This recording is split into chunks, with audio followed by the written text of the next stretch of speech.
নমস্কার, আমি তাপস বন্দ্যোপাধ্যায়।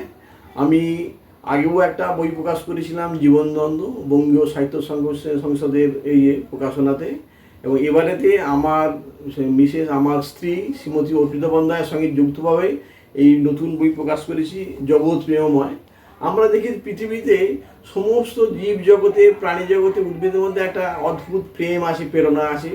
সে প্রেমটা হচ্ছে আমাদের জীবনে চলার পথে একদম সত্য আর কি, যেখান থেকে মানুষ অনুপ্রেরণা পায়, ভাষা পায়, তাদের তাদের প্রবিভক্তি আলাদা আলাদা আলাদা হয়তো জীবনের পরিপ্রেক্ষিতে।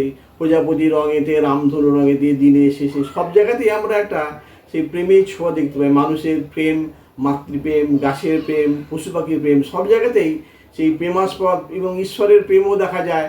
মানুষ যখন ঈশ্বরকে ডাকে তার মধ্যে একটা প্রেমের ভাষা ভেসে ওঠে। সেই সমস্ত প্রেমের কথাগুলোকে এই কবিতার বইয়ের মধ্যে, যে জগৎ প্রেমময়ের মধ্যে আমার স্ত্রী অর্পিতা বন্দ্যোপাধ্যায় দুজনে লিপিবদ্ধ করার চেষ্টা করেছি। এই বইটার নাম হচ্ছে জগৎ প্রেমময়, এবং এর প্রকাশনা করেছে ওই বঙ্গীয় সাহিত্য সংসদ।